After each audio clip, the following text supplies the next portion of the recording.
Olá, muito boa noite a você ligado no canal AgroPlus. Começa mais uma edição do programa que debate de segunda, hoje, portanto, até sexta-feira, o agronegócio. A partir de agora, uma hora de debate sobre o agro para você, meus amigos e amigas ligados por aqui no Agrodebate. Hoje, feriado, né? Dia de Tiradentes, muita gente em casa e, claro, no final do dia, ficando muito bem informado, né? O agronegócio não para. E nos principais destaques do nosso programa de hoje, os portos tomam conta do programa desta segunda-feira. Já que na semana passada, Brasil e China, né, anunciaram uma negociação de um novo corredor de exportação para o agronegócio, que envolve também, inclusive, uma outra negociação também de uma outra rota marítima direta entre Brasil e China. A gente está falando de dois assuntos. Um que se trata de um assunto que vai beneficiar ferrovias brasileiras e outro de uma rota marítima direta do Brasil para a China, que também deve reduzir aí transporte, o tempo de transporte, deve reduzir o frete, também o valor do frete, enfim, são benefícios que devem vir por aí muito em breve e que devem beneficiar o agronegócio brasileiro. A outra notícia que também envolve os nossos portos, mais especificamente um porto, que é o Porto de Santos, é o Ministério dos Portos que abriu uma consulta para expandir, inclusive, o Porto de Santos, que deve ter um aumento de mais de 162% na sua área.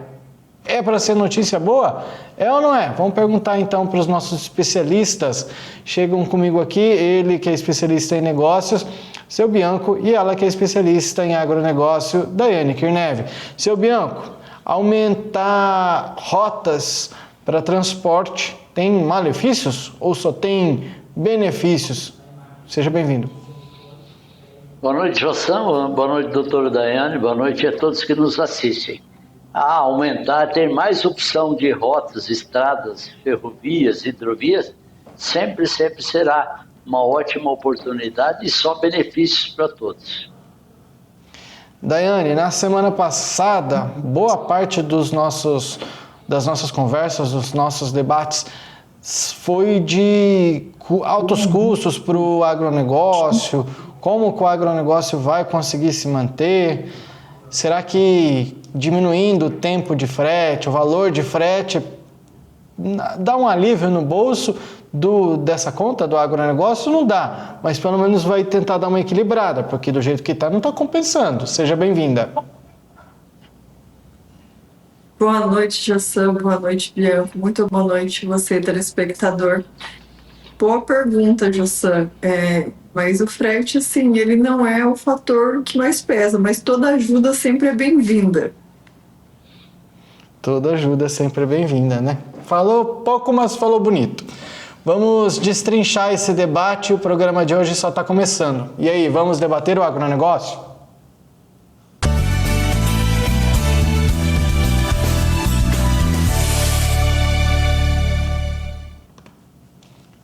Bom, amigos e amigas, a principal notícia de hoje, a primeira notícia de hoje, gira em torno de uma negociação entre Brasil e China que se reuniram para negociar um novo corredor aí de exportação para o agronegócio. E envolve muitas informações. Esse corredor a ser negociado, que está em negociação, ele envolve não somente uma outra notícia que foi destaque também na semana passada, que é um corredor marítimo direto entre Brasil e China. A gente está falando, mas também vamos falar desses dois assuntos, mas agora em específico, a gente está falando de um corredor que envolve não somente essa rota marítima, que deve mudar de lado, sair da costa brasileira e para a costa do Chile, e por isso envolve uma rota que precisa muito de um transporte que a gente veio falando bastante, inclusive aqui no nosso programa, que são as ferrovias, né, seu Bianco? Com um incentivo de construção de ferrovias, a gente pode chegar até do outro lado, até o Chile, para daí do Chile a gente chegar até a China. A gente consegue reduzir tempo, consegue reduzir valor, a gente só pode ver benefícios quando a gente começa a imaginar ferrovias sendo traçadas Brasil adentro? Então, José, dá para a gente ver apenas e tão somente benefícios. Essa rota bioceânica que o pessoal fala muito, que seria sair da costa brasileira, que é o Oceano Atlântico, para ir para o Oceano Pacífico, isso há mais de 50 anos se fala e se fala muito. Existem alguns entraves que são o quê? A primeira ideia seria mais pelo sul do país, e aí se passaria em 3, 4 países. Já pelo norte, e hoje, conforme o centro-oeste brasileiro está muito produtivo, esse centro-oeste ele está muito...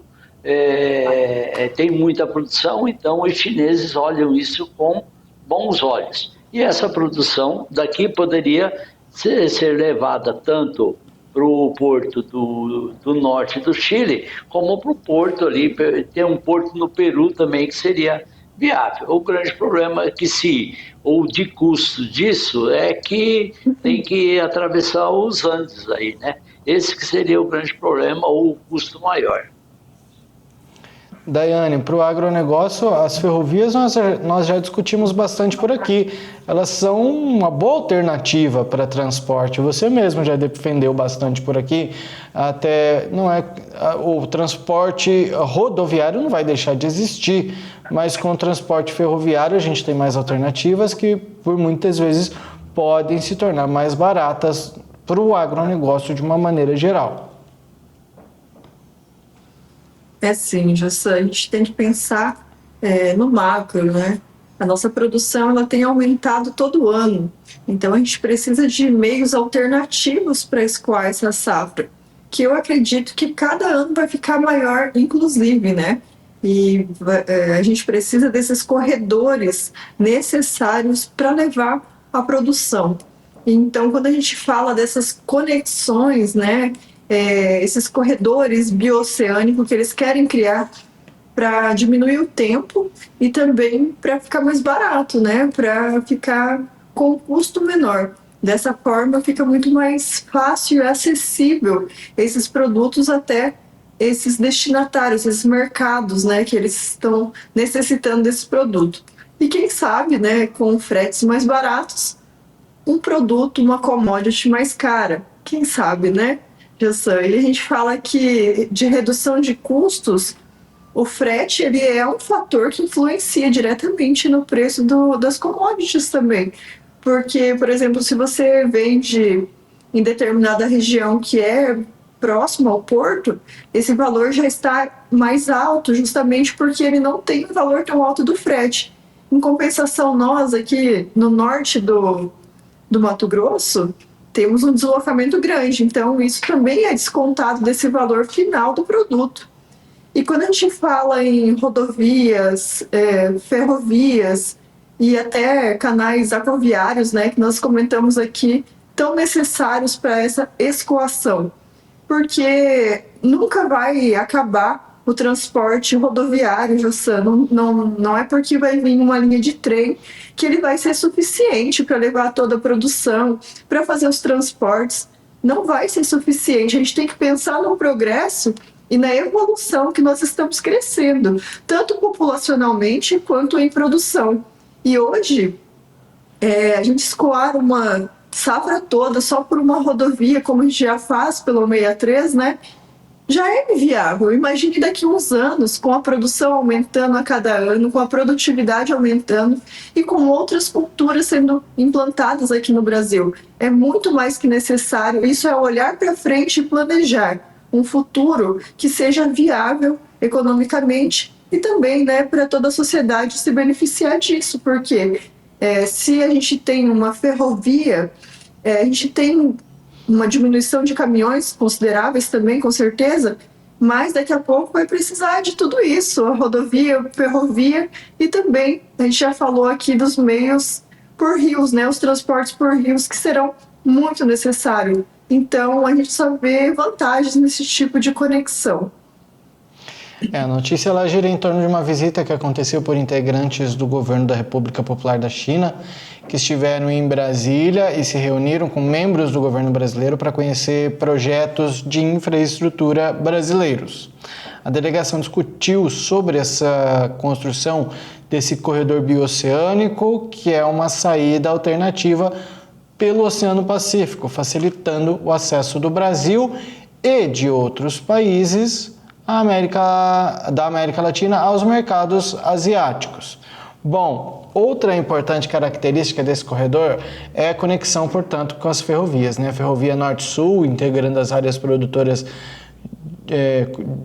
do agronegócio no Centro-Oeste, mais no Centro-Oeste, e a malha ferroviária existente aos portos do litoral brasileiro. Os chineses conheceram as obras da Ferrovia de Integração Centro-Oeste, a FICO, no estado de Goiás, e as ações fazem parte, né, da carteira do novo PAC.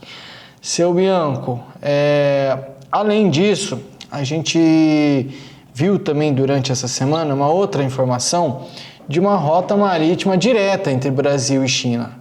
Então a gente vê essa opção e a gente está vendo um grande investimento de esforço para que a gente tenha disponibilidade. Daqui a pouquinho a gente vai falar da possibilidade de aumentar o Porto de Santos. A gente está vendo bastante investimento para que os nossos produtos saiam do Brasil. Essa é uma tendência, será?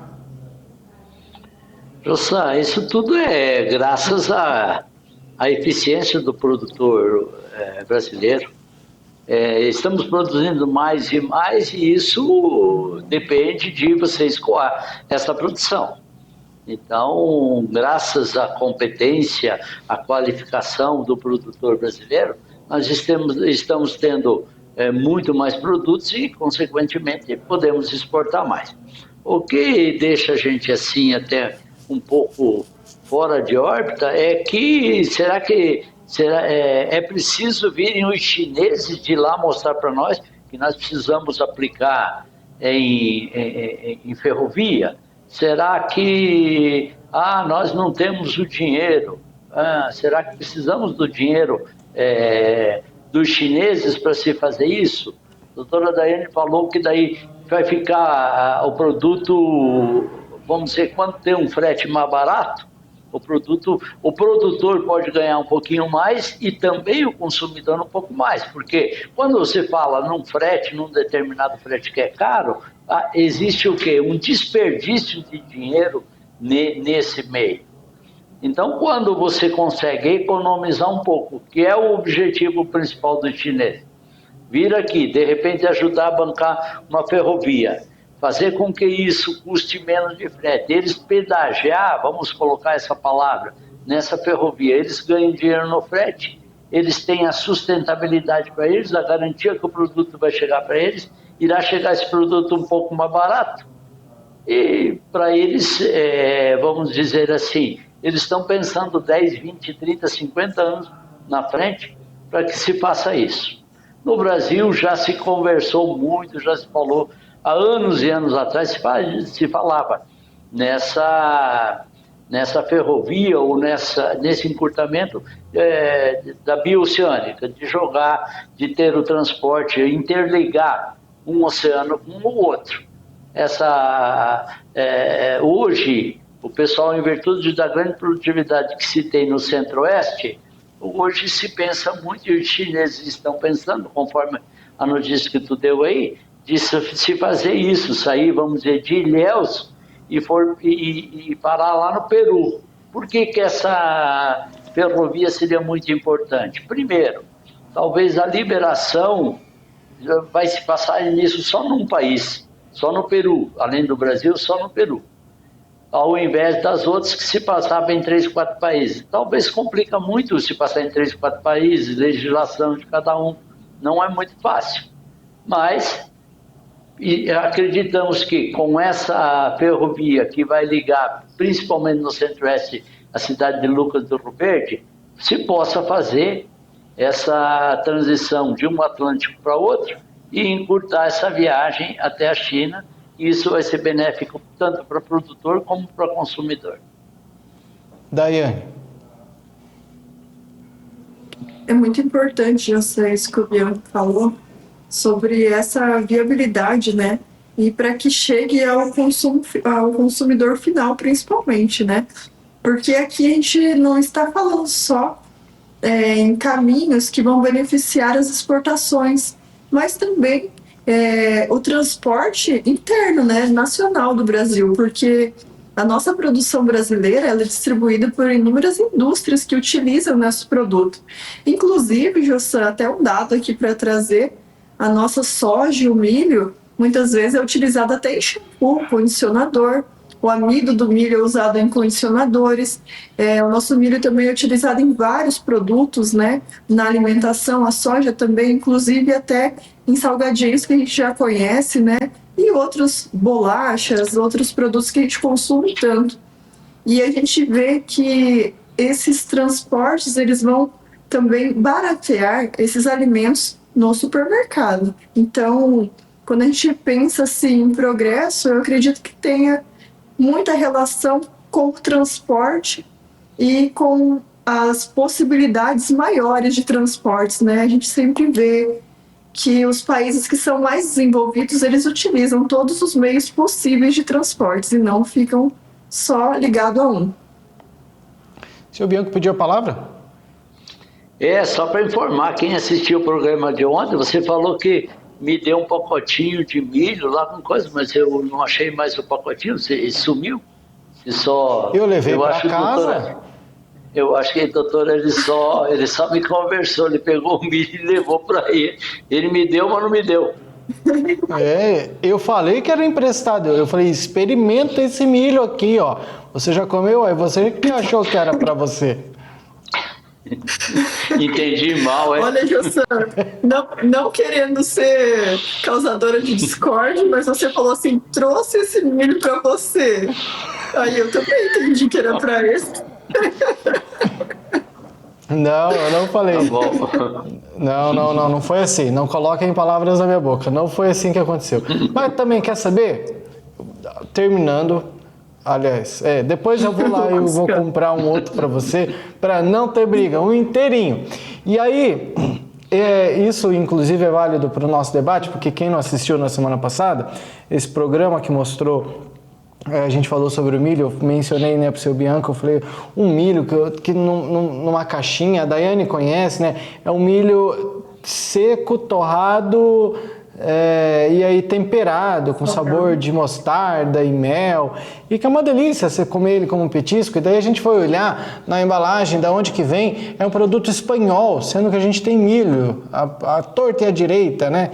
E então, por que não a gente aproveitar? E aí, o meu questionamento em falar para levar tudo para fora, porque eu acho que muitas vezes o telespectador, ele se questiona, mas tem tanto produto, por que só pensa em mandar para fora? Não vamos usar aqui? Vale ressaltar que também a gente, né, quem acompanha a gente todos os dias, a gente tem falado muito nos últimos dias também sobre usinas de etanol de milho, por exemplo. O milho tem sido usado bastante para isso.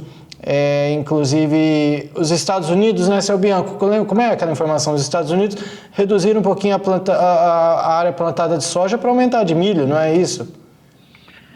Os Estados Unidos, eles têm um limite de hectares, né, que eles plantam. Vamos dizer, 70 milhões de hectares que eles plantam todo ano. Ou eles plantam 35 de cada, ou se eles quiserem plantar um pouquinho mais de milho, eles têm que diminuir a soja. Se eles quiserem plantar um pouco mais de soja, eles têm que diminuir o milho, em virtude que eles têm essa quantidade exata de plantio. Tá certo.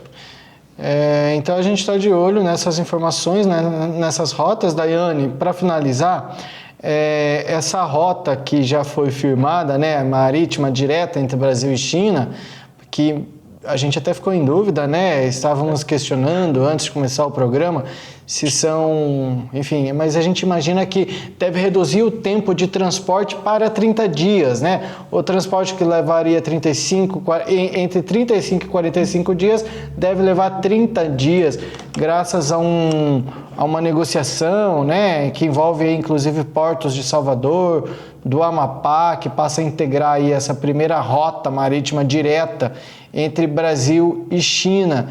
E aí, dessa forma, produtos agropecuários nacionais poderão ser recebidos lá na China, sem escalas, sem precisar passar pela Europa, inclusive produtos perecíveis, né, Daiane? Isso é fantástico, ainda mais se tratando de China, que é um grande país e que pode ter acesso mais facilitado ou a receber os nossos produtos do nosso país tropical, que é o nosso Brasil, com mais qualidade.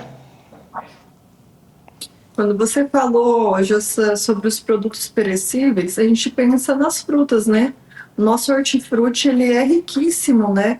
E existem plantações que podem ser alvo de mercado de exportação, até para agregar valor e incentivar a maior produção dessas frutas, né? Porque muitas vezes só o mercado local não é suficiente, né? E acaba faltando um pouco desse mercado e valorização do produto quando a gente não tem muita demanda. Então, quando a gente vê esse tipo de notícia trazendo uma informação de um encurtamento do frete, não se trata só de dias, se trata também de custos. Porque com essa redução desse prazo, eles passam a ser 30% mais barato em relação aos fretes convencionais. Então, essa redução, ela não é só em dias, ela abre oportunidade também para novos produtos, né, que são esses perecíveis, porque a gente sabe que a soja ela é frágil, mas só que uma fruta é muito mais, né? Então, como que eu ia colocar uma fruta ali para ficar 45 dias em um transporte? Então, ele vai custar muito mais caro, porque ele necessita de toda uma refrigeração. E, às vezes, nem assim, né? Porque as frutas, elas soltam gás lá e elas têm uma vida útil muito curta. E, assim, com esse transporte direto, a gente abre novos mercados e também melhora a economia local, né? Aí eu já, com a minha curiosidade, já pesquisei aqui, né? Qual é a fruta mais consumida na China, a fruta brasileira mais consumida na China? Alguém tem um palpite aí?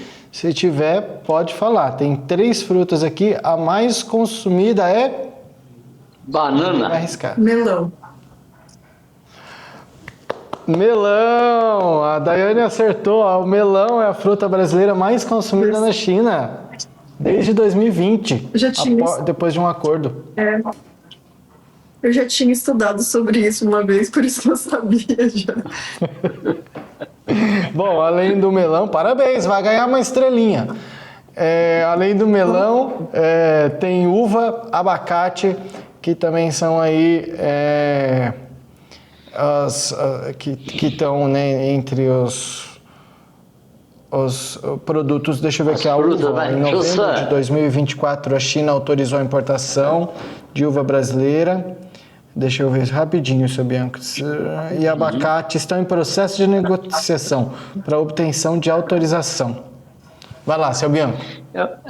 Eu vejo aí que as frutas mais aí são, no meu entender, ali do Vale do São Francisco, né? Que é a uva e o melão, e as coisas são produzidas mais aí. Veja a importância da irrigação e de incentivos a esses produtores, aonde existe uma seca muito grande, e porém o Rio São Francisco se irriga de um lado e de outro e se produz muitas frutas ali.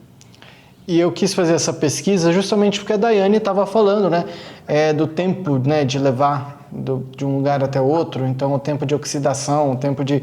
Enfim, a fruta pode estragar. Eu chego em casa, hoje do mercado, coloco a banana lá, passou o feriado, passou assim, a banana já estragou, imagina 30, 40 dias. Então, como a Daiane falou, tem que estar muito bem refrigerado, o que faz encarecer os produtos, o que está tudo incluso no frete. Então, são corredores, e para que eu acho que isso, inclusive, vai fechar muito bem esse assunto, né? Encurtar esse tempo serve justamente para isso, para que a gente possa ter mais qualidade, baratear os custos, para que fique tudo muito mais rentável. É isso ou não é? Eu acho que é, né, meus amigos? As frutas, principalmente, já que entramos nesse assunto, elas podem ser desidratadas, né? E daí você pode levar um bom tempo. Porém, perde sabor, né?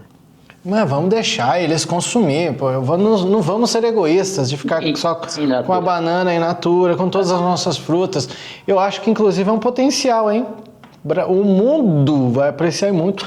Sabe o que eu achava? Eu jurava que eu ia ver manga nessa lista aí. Acho que é muito gringo que gosta de manga, mas enfim. Boas notícias, então, para o nosso Brasilzão. No próximo bloco, a gente continua falando sobre portos, já que o Ministério dos Portos abriu uma consulta para expandir o Porto de Santos em 162%. Seu Bianco, se prepara a calculadora que eu não sei dizer. É mais que dobrar isso. Depois o senhor fala. Vamos para o intervalo rapidinho e já a gente volta.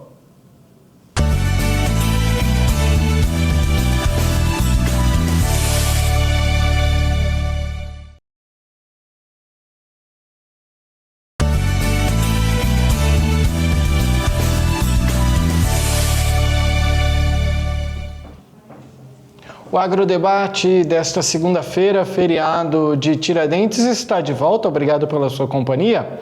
Continuamos debatendo os assuntos que envolvem portos e a notícia da vez é que o Ministério dos Portos abriu uma consulta para expandir o Porto de Santos em 162% a sua área, viu?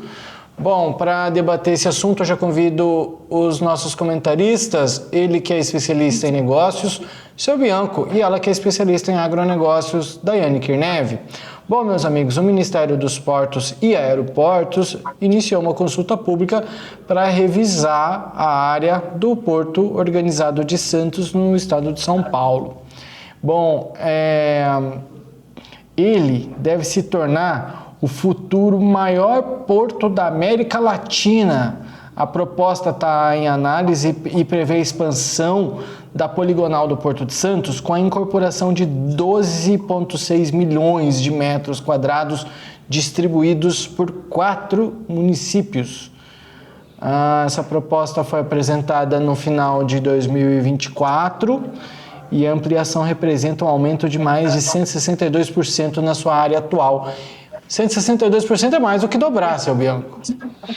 Dobra, quase.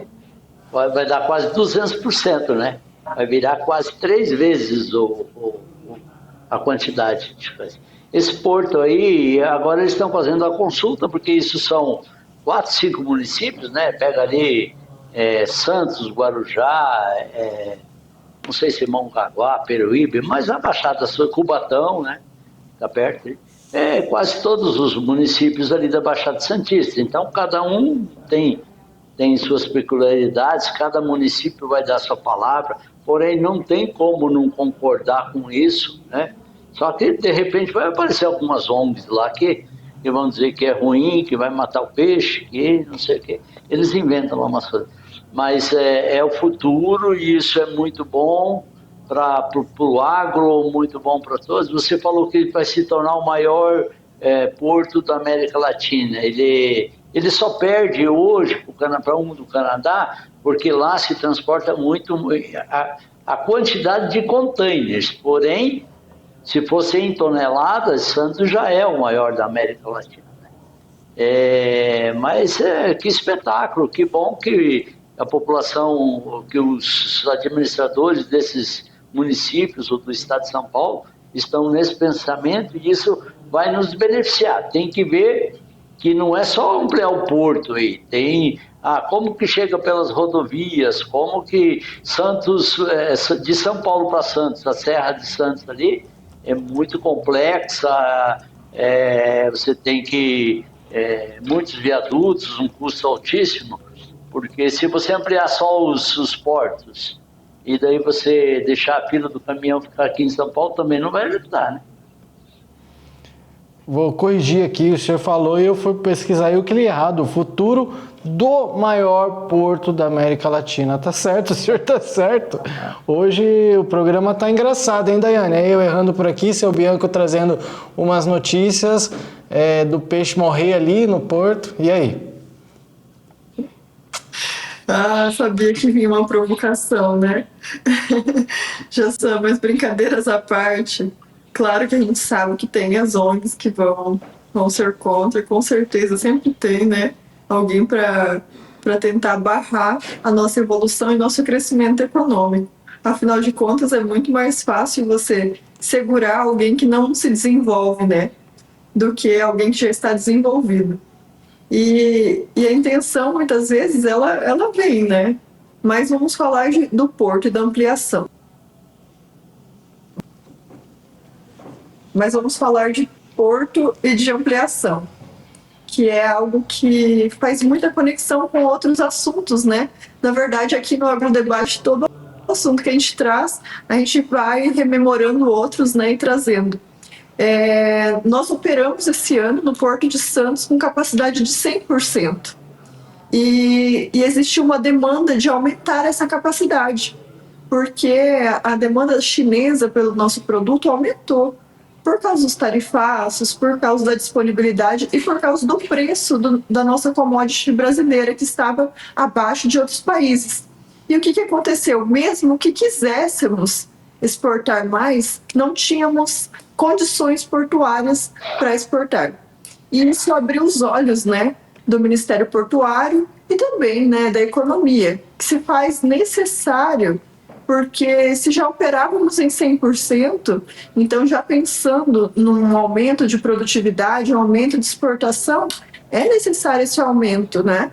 Então, esse aumento em 160%, ele já prevê os próximos anos, né, os próximos 20 anos de crescimento, né, de produtividade, crescimento de exportação necessário. E o porto, porque esse porto, estrategicamente, ele é um porto que ele é mais centralizado, ele tem a maior... O Bianco já trouxe aqui, né? A logística é mais viável em ampliar o Porto de Santos hoje. São Paulo também tem grande produção e também exporta muito, né? Inclusive o café lá em São Paulo é muito exportado. E a gente tem esse porto como um porto fundamental, um dos fundamentais pilares, né, portuários brasileiros está em Santos. Então, super necessário e conveniente a ampliação desse porto. Essa ampliação prevê 12 milhões de metros quadrados aproximadamente de ampliação. Muito necessário também que tenha essa conexão com novas rodovias, com novas ferrovias, para que seja escoado de forma adequada, né? Não vire um corredor de fila de caminhão, como o Bianco trouxe. Inclusive a gente mencionou recente aqui, né? A gente implorou por aqui as autoridades por novos portos e etc, porque do jeito que tá não dá para ficar, né, seu Bianco? Isso já foi assunto por aqui. A expansão do porto, além de você ter maior em quantidade também, vamos ter mais eficiente, modernidade, eficiência de você, novos sistemas, né? Nós vimos esse dia, discutimos já que os portos da China são quase todos automatizados. Então, automaticamente, se nós vamos fazer essa parte, nós teremos tecnologias novas, nós seremos muito mais eficiente, muito mais competitivo, o custo do Brasil será menor. Tudo isso reverte em lucro para o país, para o produtor, para o consumidor final. Tudo isso só notícias boas.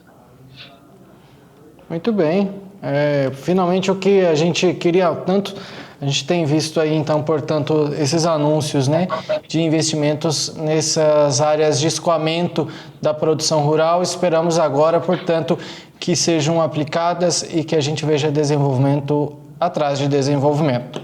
O último intervalo comercial de hoje. No próximo bloco a gente fala dos Estados Unidos, que devem fazer uma auditoria no sistema de sanidade pecuária brasileiro. Isso deve acontecer em maio, portanto no mês que vem. E aí, o que isso representa, hein? Vamos falar sobre isso já já.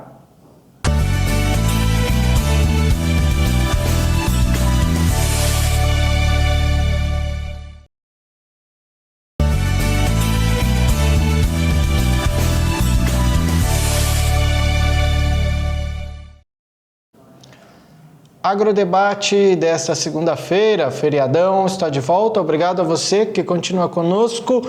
E no programa de hoje o assunto agora é os Estados Unidos, que já anunciou que vai fazer uma auditoria no sistema de sanidade pecuária brasileiro em maio. Bom, o secretário do MAPA assegurou que essa visita é de rotina, rapaz, não faz parte, né? Ela é realizada a cada 2 anos, sem relação com o tarifaço de Trump, que a gente tem falado tanto por aqui, né, seu Bianco e Daiane Kirnev. Faz parte, o que a gente deve esperar dessa auditoria que deve acontecer no mês que vem? Algo do tipo China, que fala assim, ei, não, a gente vai parar por aqui, ou podemos ficar mais tranquilos, seu Bianco? Jossan, eu acredito que é simplesmente de rotina, porque os Estados Unidos estão fazendo tarifaços para tudo que é coisa, e acho eu que já estão tendo muito problema para eles. Se eles virem aqui e fizerem uma fiscalização muito mais ampla e mais, vamos dizer, simplesmente para arrumar empecilhos para exportação, aí vai complicar muito mais com eles mesmo. Eles já estão, com esses tarifaços, eu acho que eles já estão criando muito problema para os Estados Unidos. E essa é simplesmente uma fiscalização de rotina. Acho eu que não haverá muito problema para o Brasil, não. Daiane, inclusive o Brasil possui hoje 55 frigoríficos e armazéns habilitados aí para exportar carne para os Estados Unidos, o que inclui inclusive JBS, enfim, outras grandes aí da pecuária brasileira. Essa visita, será que você concorda com o seu Bianco? Será que será só mais quase que umas férias aí travestidas de fiscalização? Veja, na notícia, o ministro do MAPA, né, ele fala que essas visitas elas já são de rotina e que elas acontecem a cada 2 anos comumente, não tem relação com o tarifaço, segundo o ministro. Eu tô me vendo cortada, não sei se vocês estão me ouvindo bem. Tá ótimo. Então, continuando aqui, segundo o ministro, né, essas visitas, essas auditorias, elas já acontecem a cada 2 anos, elas já são programadas para fazer nesses frigoríficos que são cadastrados, né? Então, eles vão, inspecionam, verificam a documentação, verificam a procedência e os procedimentos realizados nesses frigoríficos, que normalmente não saem do padrão, né? Esses frigoríficos, para operarem e terem essas licenças, eles têm que ser muito criteriosos e normalmente eles seguem o mesmo padrão. Pelo que li na notícia, é sim uma visita de rotina que já acontece a cada 2 anos.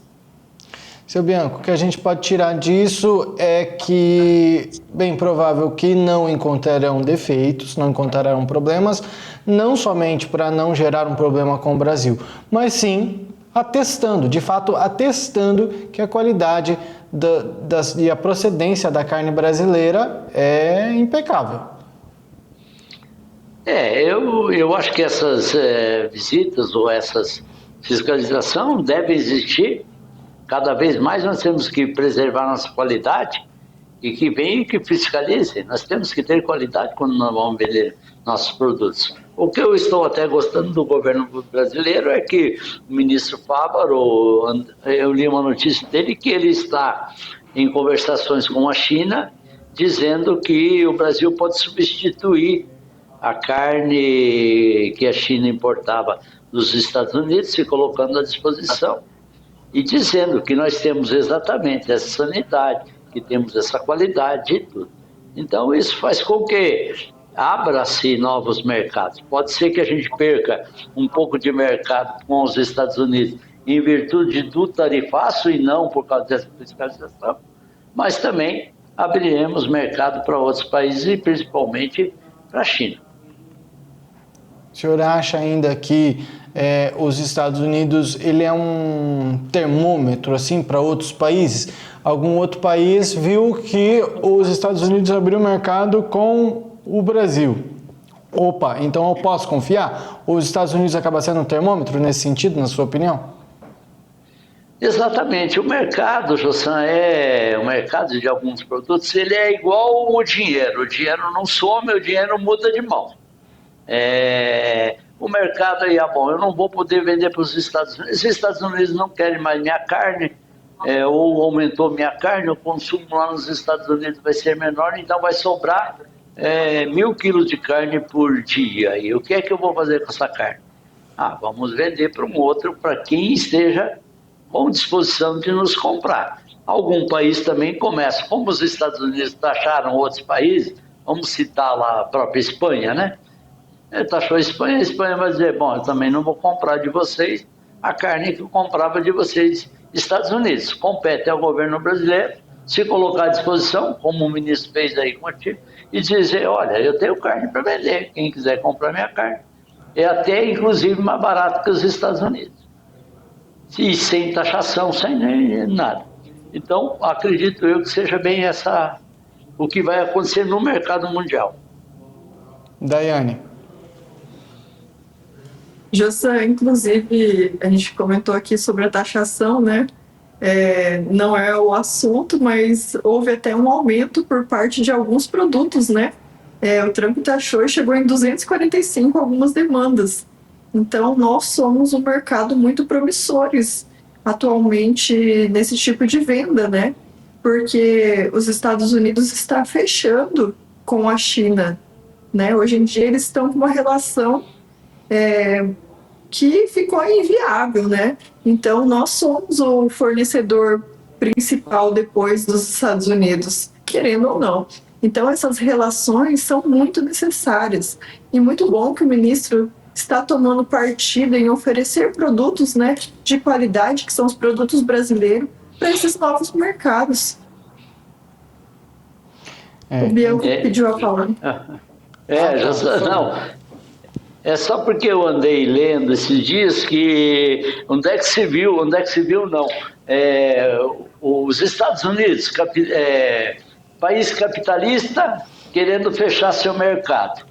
China, país comunista, abrindo seu mercado. O mundo está indo por o inverso. De pernas para o ar.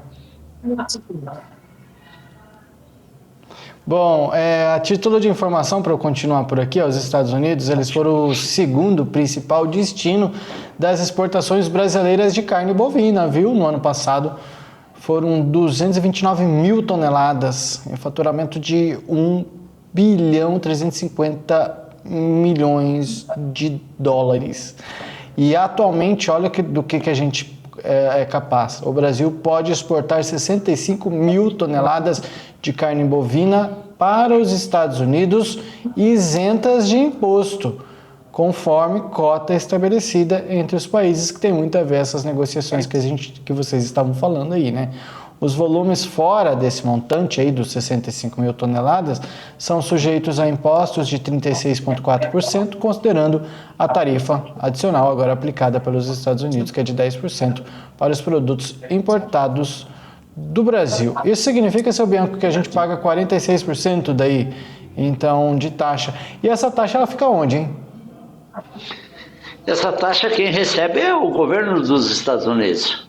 Para nós não vai mudar nada, simplesmente fica mais caro para o consumidor norte-americano. Você vendia 1 quilo de carne a R$10 ou R$100, nós vendemos a R$10, entra lá nos Estados Unidos, tem essa taxação, vai ao governo 30%. Agora tem mais o 10%, 40%. Qual é o grande problema disso? O consumidor norte-americano, me parece que ele está meio em recessão, me parece que vai ter crise. O que vai acontecer? Vai diminuir o consumo da carne. O preço para eles lá aumentou mais esse 10%, aumentou mais um pouquinho. Além dele estar ganhando menos dinheiro ou com medo de uma recessão, ele está pagando um pouquinho mais caro. Isso faz com que o que aconteça, diminui-se o consumo. E aí vai sobrar carne no mercado, no meio entender. Bem falado. Bom, vamos pular para o nosso último assunto de hoje. Para encerrar, nós temos aí exatos 10 minutinhos aí para finalizar o programa. E a gente vai usar esses 10 minutos para comentar sobre essa notícia aqui disponível no Notícias Agrícolas, que diz que agricultores argentinos estão focando na colheita em vez das vendas, apesar da valorização da moeda. A notícia é que a indústria de grãos da Argentina, ela comemorou uma revisão aí na taxa de câmbio na semana passada, embora as novas medidas provavelmente não se traduzam em vendas imediatas, já que a colheita continua atrasada, disseram os especialistas por lá. Seu Bianco, o que a gente pode entender dessa notícia aqui, hein? Jussão, o produtor ele é muito concentrado na sua produção. Então, o que o produtor argentino está? Ele está focado no momento da colheita. Agora, na colheita principal, a colheita está atrasada. Começou a chover e chove um pouco demais. As terras na Argentina são muito argilosas. Não se consegue dar uma colheita muito boa. Não se consegue colher. Entendeu? Então, e o produtor ele não quer saber nem de vender a soja, ele só vai vender aquilo necessário que é para os custos dele. O governo argentino, ele sempre taxou muito a soja quando era o outro governo. Esse governo, ele diminuiu, e se não me engano, acho que é em 10%. O que você vender da tua soja vai ser menos 10% de imposto desde que você venda até 30 do 6. Então, o governo argentino está com muita pressa que se venda essa soja, primeiro, para que ele arrecade dinheiro, para que ele tenha as reservas dele certas, e porque também ele quer que o produtor não perca esse incentivo dos 10%. Porém, o produtor hoje ele está concentrado na colheita, envolvido com a colheita.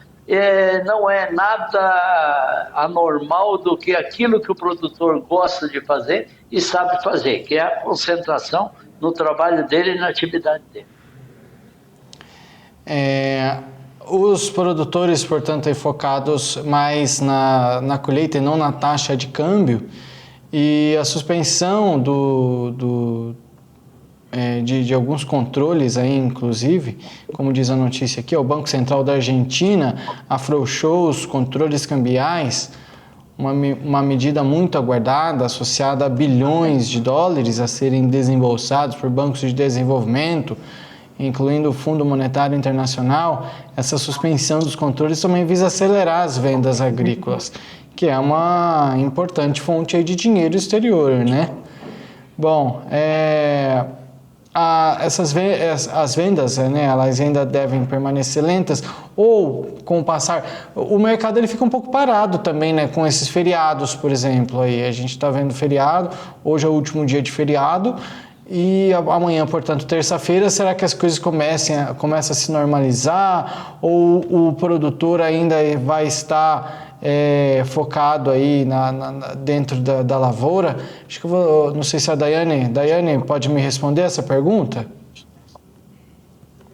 Jussa, tem inúmeros fatores nessa situação da Argentina que estão contribuindo, né? Primeiro, fator sobre a colheita. O produtor argentino ele já tem perdido muito pela estiagem. Aí agora, no momento da colheita, começaram as chuvas.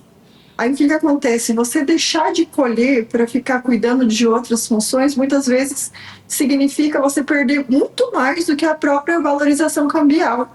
Então, o produtor ele está preocupado também com o surgimento de possíveis doenças, fungos. Então, ele quer terminar a colheita dele o mais breve possível, porque ela já vem se atrasando e agora começam as chuvas também, né? Então, tem essa preocupação. Porque quando a gente perde, às vezes, da produção, é muito rápido, né? De um dia para o outro, às vezes, isso já começa a perder.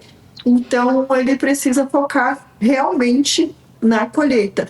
E uma outra situação argentina que é muito interessante a gente mencionar, você já falou sobre esses fundos.